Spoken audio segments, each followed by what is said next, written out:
우리 비문학부터 얼른 해봅시다. 미안해요. 144쪽. 비문학부터 보고 문법 볼게요. 자, 여기서는 음악의 감정 표출에 대해서 나와 있는데, 자, 여기서는 사람들이 음악으로서 무언가를 표현하는 언어의 음악을 소리로서 무언가 표현하는 언어에 비유하거나 하는데요.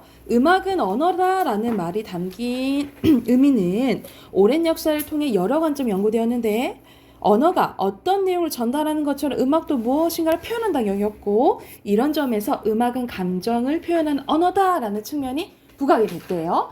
16세기 르네상스 시대에 들어서면서 고대 그리스 철학자들이 중시했던 음악의 도덕적, 윤리적 작용보다는 음악이 지닌 감정적 효과에 관심을 가지기 시작했으며, 이는 언어, 즉 가사를 통해 사람의 마음 상태나 사물 또는 환경 등을 음악적으로 잘 묘사하려는 시도가 나타났다라는 거야. 그래서 시인과 음악가들의 문에 모인 피렌체의 카메라타는 고대 그리스의 비그엑스처럼 연극과 음악이 결합된 예술을 지향했대요.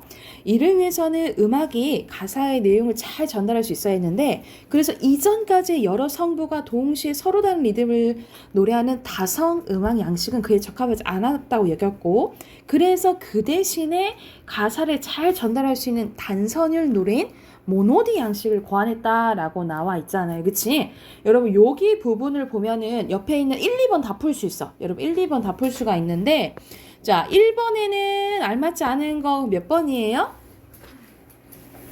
2번이겠죠. 전달 노래는 다성음악보다는 뭐가? 모노디 양식을 고안했다 했잖아요. 그치? 그리고 2번에 여러분 기억과 다른 입장이야. 보기는. 그러면 보기에 대한 내용을 뒷받침할 수 있는 고르는 거예요. 여러분 보기 보면은, 자 감정 표현을 위한 언어가 음악과 합치하지 않았고 오히려 음악을 방해하고 음악과 대립된다라는 것을 얘기하는 거죠. 그러니까 뭔가 더 하려고 했는데 오히려 방해가 됐다라는 거예요. 그치? 그러면 여기서는 같은 맥락인 거 골라야 돼. 이렇게 하려고 했는데 오히려 방해가 된 거, 잘 안 된 거를 골라야 되는 거거든요. 그러면 그렇지. 4번. 여기서는 4번. 그래서 오히려 하려고 하다가 이렇게 나빠지게 됐다 이렇게 나오는 거잖아요. 그쵸? 이해됐을까요? 그러면 뒤 이어서 핑칸 넣어보면, 첫 번째 소리, 언어, 이 문단의 감정적 효과, 그 다음에 효과요. 효과예요. 그리고 감정, 밑에도 감정이요. 그 다음에 표출, 원리. 밑으로 갈게요. 연극, 모노디, 오페라, 정서, 화가, 유형화된, 그 다음에 주관적, 내면성, 언어입니다. 오른쪽에 네? 명령. 왜요? 아니에요. 비통, 부각, 보완, 증대. 이거는 뭐뭐? 로서. 밑에 선율. 앞에, 여러분 이응으로 쓸 때는 앞에 받침이 니은이거나 모음으로 끝나야 돼요. 자, 뒤로 넘기면 우리 한국 전통 건축의 비대칭성에 대해서 나오는데, 자, 우리 한국 전통 건축의 여러 가지 특징 중 하나는 구도의 비대칭성이 있대요. 그래서 궁궐, 서원, 향교, 한옥 전체를 보면 좌우 대칭인 경우가 거의 없을 정도로 철저히 비대칭으로 구성되어 있는데요. 궁궐은 정전 앞에, 서원과 향교는 대성전 앞마당에 부분적으로 대칭 구도가 나타나긴 하지만, 이 경우도 역시 전체를 보면은 누가 일부러 옮겨 놓은 것 같이 대칭이 없다는 거지. 궁궐같이 정각수가 많고 영역의 규모가 큰 경우 대칭을 짓기가 어려운 게 사실인데요. 그러나 이렇게 큰 규모에도 불구하고 대칭 구조로 되어 있는 게 있는데 그 대표적인 게 서양의 베르사유 궁전이나 루브르 궁전이 이에 해당된다는 거죠. 이는 궁궐같이 큰 규모의 건축물이 있지라도 대칭 구도로 짓는 것이 가능하다라는 걸 보여줍니다. 이렇게 볼 때 한국 전통 건축에 나타나는 비대칭적 구도는 대칭 구도를 의도적으로 피한 결과라고 해석할 수 있다라는 거죠. 그러면 이렇게 봤을 때 이와 관련된 문제가 몇 번인 거야? 1번이잖아요. 여기서 알맞지 않은 것은 5번이죠. 그래서 여기서는 디귿은 서양이고 리을은 그 대칭 구도를 짓는 가능하다라고 했잖아요. 근데 절충한 걸로 마지막 볼 수 없겠지. 서양과 다른 우리나라의 특성 보여준 거잖아요. 그치? 말해준 거잖아요. 그죠? 자, 이어서 볼게. 건축을 인간 세계의 새로운 질서를 땅 위로 세우는 작업을 보았을 때 대칭 구도는 가장 먼저 생각해낼 수 있는 질서 중에 하나인데요. 이런 이유로 건물을 대칭으로 짓는 것이 세계 각국의 원래 일반적인 현상이라는 거야. 특히 정형적 질서를 추구했던 서양 고전 건축의 경우 대칭 구도에 대한 선호가 강박관념에 가까울 정도로 심하게 나타나는데, 그러면 이렇게 보편적인 게 원래 대칭인데 왜 우리나라 아닐까? 이유가 바로 나와요. 바로 주변의 자연 시세에 순응했기 때문이에요. 구름이 흐르고 계곡이 파이며 때로는 물길이 나 있는 자연 지세에 건축물을 맞추다 보면 대칭 구도는 자연이 피할 수밖에 없게 된다라는 거죠. 그러니까 말 그대로 자연에 동화되고 자연 해치지 않으려고 하니까 비대칭이 됐다 이 말이지, 그치? 이것은 자연을 인간의 선인 직선으로 정지하고 재단함으로써 그 위에 인간만의 새로운 질서를 세우려 했던 서양 고전 건축의 자연관과는 분명히 구별되고 한국 전통 건축의 자연관에서 나온 현상이다. 자, 이와 같이 친자연적 건축과는 한국 전통 건축의 비대칭성 경향을 띠는 이유 가운데 가장 많은 사람들이 동의하고 있는 상황인데요. 근데 이것만 이유가 전부가 아니래. 왜냐하면 평지에서도 비대칭성 경향이 있다 이 말이지. 그러니까 물리적으로 봤을 때 대칭을 할 수 있는데 비대칭인 경우가 있다라는 거죠. 그래서 비대칭성을 말 그대로 더 좋아하네 라는 걸 더 알 수 있는데, 그 이유는 비대칭적 대칭이란 역설적 개념으로부터 이끌어낼 수 있대요. 비대칭의 의미는 여러 가지로 해석될 수 있는데 이 대칭이라는 정형적 질서에 반대하여 의도적으로 질서를 흐트러뜨리는 무질서를 의미할 수도 있고요. 그러나 비대칭은 이러한 의미만 있는 게 아닙니다. 비대칭은 좌우 모습을 거울에 비추어 똑같진 않지만 전체적으로 봤을 땐 균형감이 있는 경우도 있다라는 거지. 그래서 이거는 산만한 혼란으로 나타나는 무질서적 비대칭과는 달리 그 나름대로 고도의 질서를 구성하는 또 하나의 대칭으로 볼 수 있다라는 거죠. 이렇게 해서 말 그대로 우리나라에서 나타나는 비대칭성은 그냥 말 그대로 비대칭성은 아니고 전체로 보면 또 대칭을 보여줄 수 있다 이 말이라고 보시면 되겠죠. 2번 가볼게요.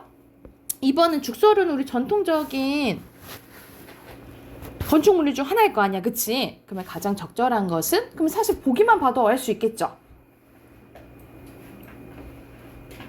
적절한 거예요. 자연과 조화되는 거겠죠. 3번이고요. 그리고 여기서는 1번. 되다가 들어갔는지 안 되는지 봐야겠지, 그치? 1번이에요. 뒤로 넘겨서 알맞지 않은 것에 X치라고 했는데 순서대로 5 불가능하다 했지? X 5 X죠. 오히려 더 대칭성을 보일 수 있다 그랬어요. 여기서는 마지막 부분 참고했으면 되겠죠. 쌤 쭉 써줄게. 나름대로 고도의 야, 저거. 질서를 구성하여 야, 저거라고. 전체적으로 쌤이 적잖아. 나 적고 있어. 하윤아 나 적고 있다. 저는 치고 있어요. 큰 균형감이 느껴지도록 하는 것. 다들 열심히 적고 있어, 하윤아. 그래, 니 빼고 다 적어. 저렇게 왼쪽에 정형적 정형이 뭡니까? 형식이 아까 정해져 있는 거. 직선, 동양시. 맞아. 자연지세, 자연지세. 비대칭적, 대칭. 비대칭적 대칭고도. 그래서 약간 말이 역설적이라 했죠. 오른쪽에 선호. 선호, 강박관념. 강박, 관념, 정형. 정형, 배치. 아니요. 배치, 의도적. 의도적. 실패다. 비치는 비추고. 아이씨. 문법 꺼내볼게요. 실패하다고. 여러분 그 뒤에 다 풀었나요? 150점 풀었어요. 150쪽 오면 선생님 150쪽 먼저 답 체크하고 진도 나가볼게요. 우선은 150쪽 펴보세요. 150부터 어디까지 풀었어요? 20 몇 문제 있지 않니요? 저 150점 풀었는데. 150쪽만 풀었다고요? 150점 푸는 거 아니에요? 7문제만 풀었다고요? 진짜인데요. 아니 150쪽부터 풀라는 소리였는데? 150점 풀려고 했는데요. 다 풀려는 말. 네. 난 150점. 네? 다 풀었는데? 나 150만 풀었는데. 망했네. 아니, 보면서 풀려야 돼. 전생도 잘기에 풀려. 아니야. 여러분 26번까지 푼 푼 분들 있죠? 26번까지 다 풀었죠? 안 푼 친구들 26번까지 풀어오세요. 아셨죠? 앞으로 가. 94쪽 가. 네. 에헤이. 그래서 말하자. 잠깐만. 우리 내일 월말 평가 보잖아요. 월말 평가 범위는 선생님이 앞에 문장 성분까지만 낼 거야. 그래서 문장 성분 7성분 있잖아요. 그걸 그거 이제 주성분, 부속성분, 독립성 그거 구분하는 문제 위주로 나오니까 내일 객관식 20문제예요. 그 문장 성분만 나와요. 문장 성분만 나와요. 문장 성분만 나와요.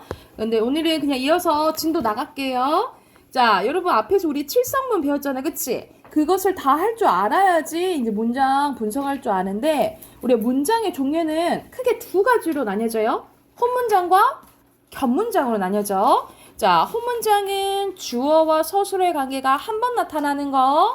겹문장은 주어와 서술어의 관계가 2번 이상 나타나는 것을 겹문장이라고 해요. 그래서 여러분 여기 부분이 3학년 때 시험 범위로 나와요. 근데 가장 학생들이 어려워하는 부분이기도 하지만 해놓으면 그리고 조금 외워두면 금방 풀어. 그래서 처음에는 뭐야 이렇게 조금 할 수 있는데 조금 연결음이랑 전성어미를 외우면 쉽게 화가할 수 있으니까 같이 한번 봐볼게요. 여러분 선생님이 간단하게 주어를 S로가 하고 서술은 P라고 할게. 여러분 주어 서술어가 나타나야 되는데 이걸 찾을 줄 알아야겠지. 주어 서술을 잘 찾을 줄 알아야 되고 주어는 근데 생략되는 경우가 많아요. 그래서 뭘 찾아야 돼? 서술어 개수 찾아야 돼. 근데 우리 서술어에 세 가지 모을 수 있다 했지? 보어.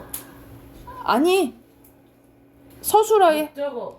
아니 네? 품사 서술어에 동사. 그래 형용사. 동사랑 형용사랑 부사. 부사 갑자기 왜 와? 서술격 조사 이다 올 수 있다 그러네. 했어요. 그래서 요거의 개수를 찾아야 돼요. 그래서 이걸 다 찾았을 때 개수가 하나 나오면 혼문장이고 2개 이상이면 뭐라 생각하시면 돼요? 겹문장이라고 생각을 하시면 돼요. 그래서 문장이 좀 크게 혼문장, 겹문장으로 나뉘어지는데 이 겹문장이 또 2개로 나뉘어집니다. 어떻게 나뉘어지냐면 기준은 결합하는 방식이에요. 결합하는 방식에 따라서 이어진 문장과 아는 문장으로 나뉘어져요. 자, 이어진 문장은 말 그대로 문장 2개가 이어진 거야. 주어, 서술어. 주어, 서술어. 이게 연달아 오면은 이어진 문장이고 관련된 주어가 보통 떨어져 있어요. 주어, 서술어가. 근데 또 다른 주어랑 또 다른 서술어가 상현이 이따 쌤이 주어줄게.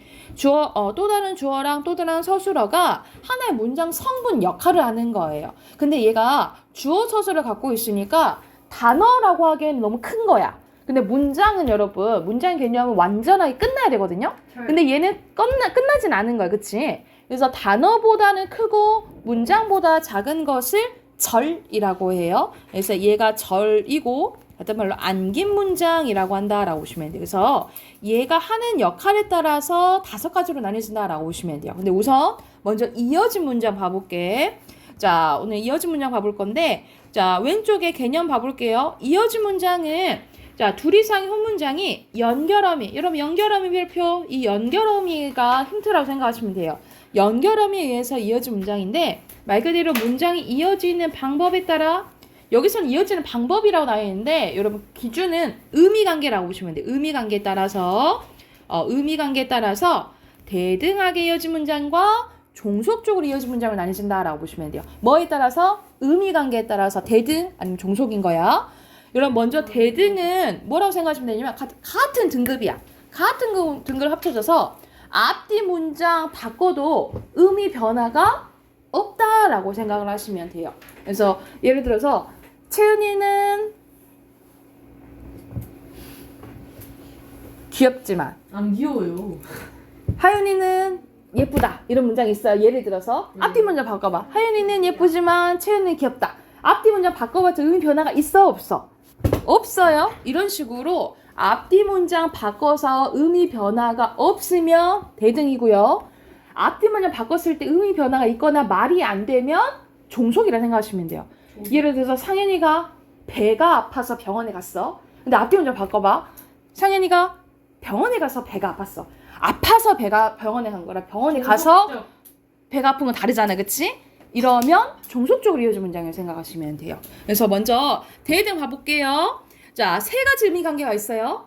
나열, 대조, 선택인데 여러분 연결어미를 좀 외우셔야 돼요. 연결어미를 외우면 분석하기가 훨씬 쉬워요. 자, 나열은 뭐뭐 하고 며, 대조는 뭐뭐 하나, 뭐뭐 하지만, 선택은 뭐뭐 하거나 뭐뭐 하든지예요. 이런 식으로 자, 나열, 대조, 선택 요거에 해당되는 연결어미가 나오면 어떻게 이어진 문장? 아이고, 대등하게 이어진 문장. 다시 한번. 나열에는 뭐 있어? 뭐뭐 하고 뭐뭐 하며, 대조에는 뭐뭐 하나, 뭐뭐 하지만, 선택은 뭐뭐 하거나 뭐뭐 하든지. 이 연결어미가 나오면 어떻게 이어진 문장? 대등하게 이어진 문장이야.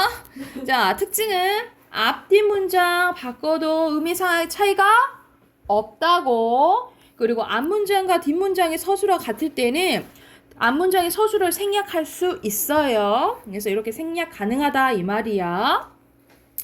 그에 반해 종속은요. 자, 5가지가 나와 있네요. 의미관계. 이것도 연결어미를 외워두면 너무 좋겠죠. 그쵸? 그래서 원인이니까 뭐뭐 해서, 뭐뭐 하니, 뭐뭐 함으로 하면 원인. 조건은 뭐뭐 하면, 뭐뭐 하거든. 조건. 뭐 목적. 뭐뭐 하러, 뭐뭐 하려고 하면은 목적이에요. 양보. 뭐뭐 할지라도, 뭐뭐 해도 양보. 그리고 배경은 뭐뭐 하는데. 내가 집에 가는데 선생님이 불렀다니까? 이런 식으로 뭐뭐 하는데. 자, 그래서 원인, 조건, 목적, 양보, 배경. 그래서 선생님이 보통 대등만 외우고 나머지 건 종속이라고 생각하면 돼 이렇게 많이 했는데, 사실 이렇게 원인을 나타내는 연결어미가 들어간 문장을 골라라 이렇게 문제가 나올 수도 있어요. 그러니까 다 알아두면 좋겠죠. 그쵸? 그래서 이거의 특징은 앞문장과 뒷문장의 순서를 바꾸면 의미가 통하지 않거나 달라질 수 있고요. 요거는 앞뒤 문장의 서술과 같아야 또 서술을 생략할 수 없는 경우가 많다라고 생각하시면 됩니다. 그래서 여러분 이제 이어진 문장하고 이제 그 다음에 아는 문장 할 건데 외울 게 조금 있어요. 외울 게 있는데 조금 이걸 하나 외워두면 문제 풀이가 좀 쉬우니까. 그래서 만약 다음과 같은 이어진 문장의 종류가 다른 것은 문제가 이렇게 나와요. 그럼 뭐 확인하시면 되냐면 연결어미 확인하시면 돼요. 연결어미 그거는 대등인지 종속인지 묻는 거니까 연결어미로 파악하시면 됩니다. 아셨죠? 옆에 문제 풀어볼게요. 97쪽까지 문제 풀자.